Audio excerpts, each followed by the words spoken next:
শুরুতেই সকলকে Radhe Radhe and welcome to my channel ভাগাবান বাজ। আমি প্রদীপ পাবন তোমাদের সঙ্গে আরও একবার।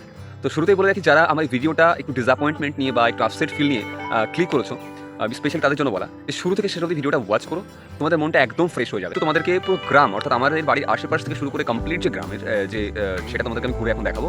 তো আমি এখন বর্তমানে আছি আমার বাড়ি থেকে যদি বলি মিনিমাম 20 to 30 কিলোমিটার ডিস্টেন্স আমি এখানে আছি, আর এখান থেকে আরও ডিস্টেন্সে যাবো। তো চাইবো ভিডিওটা সকালে ওয়াচ করো, ওকে? তো চলো বেশি কথা না বাড়িয়ে ডিরেক্টলি ভিডিওটা শুরু করা যাক। আর তারপর তোমার এবারে আমি ধীরে ধীরে এগোচ্ছিলাম, আর তোমাদেরকে পুরো যে সিনারিওটা আমাদের গ্রামের আমি একটু আগে বললাম, আমি সেটা পুরো কমপ্লিটলি তোমাদেরকে এনজয় করাবো। তোমরা দেখতে থাকো, আমার সঙ্গে থাকো। আর একটা কথা আমি এখানে বলতে চাইছিলাম, সেটা হচ্ছে কি, এই দৃশ্যগুলো না যদি আমার কাছে ড্রোন থাকতো তাহলে আরও সুন্দর তোমাদেরকে দেখাতে পারতাম। বাট তোমাদের সাপোর্ট যদি নেক্সট টাইম থাকে তো ডেফিনেটলি ড্রোন ডেফিনেটলি নেবো। অ্যান্ড তারপর তোমাদেরকে পুরো যে দৃশ্যগুলো সেগুলোকে আরও সুন্দর করে তোমাদের সামনে আমি উপস্থাপন করব। তো চলো, আপাতত তোমরা এনজয় করতে থাকো অ্যান্ড দেখতে থাকো। আর নেক্সট আরেকটা জিনিস আসছে, যেটা তোমরা জাস্ট দেখো, এটা সারপ্রাইজ রয়েছে, দারুণ একটা জিনিস, যেটা দেখার পর তোমরা পাজলড হয়ে যাবে। একটা সুন্দর মন্দির আসতে চলেছে, তো দেখতে থাকো অ্যান্ড সঙ্গে থাকো।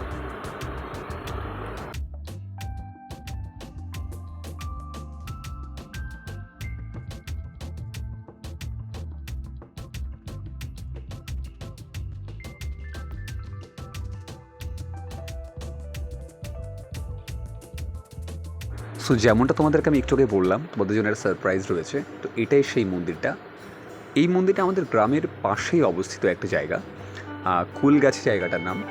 তো এখানে এই মন্দিরটা আমি প্রায় এখানে আসি। তো বিশেষ করে তোমরা যদি বিকালের পড়ন্ত রোদে এখানে আসো বা অস্তমিত সূর্যের সময় তোমরা এখানে আসো না, তোমাদের মনে হবে তোমরা কোনো এক অজানা দেশে হারিয়ে গেছো। এত সুন্দর, এত অভূতপূর্ব দৃশ্য লাগে, অ্যান্ড তোমরা নিজেরাও সেটা দেখতেই পারছো। অ্যান্ড যেহেতু এখন বৃষ্টির সময় জলটা একটু উপরে উঠে এসছে, অ্যান্ড আরও সুন্দর লাগছে দেখতে। তো এখানে অনেকে পুজো আর্চা করেন, পুজো আর্চা দিতে আসেন এখানটাতে। তো তোমরা ডেফিনেটলি আমাকে জানাবে এই মন্দিরটা কেমন তোমাদের লাগলো, কমেন্ট বক্সে কমেন্ট করে আমাকে জানিও, ওকে? তো এটাই তোমাদের জন্য সেই সারপ্রাইজটা ছিল। তো চলো বাকি কথা হোক। তোমাদেরকে এখানে আমি একটা কথা একটু ইনক্লুড করতে চাইছিলাম, শুধুমাত্র পয়সা কড়ি বা লাইফে টাকা পয়সাটা সব কিছু নয়। লাইফে জীবনে একটু ঘোরারও প্রয়োজন আছে বলে মনে হয়, কারণ আমাদের আশেপাশে বহু জিনিস ছড়িয়ে ছিটিয়ে রয়েছে, বাট সেগুলোকে এক্সপ্লোর করার মতো একটা আইসাইট থাকা চাই, যেটা আমাদের রাধারানী আমাদের সকলকে দিয়েছেন। ঠিক আছে, চলো বাকি যে কিছু জায়গা সেগুলোকে আমরা এক্সপ্লোর করি আস্তে আস্তে।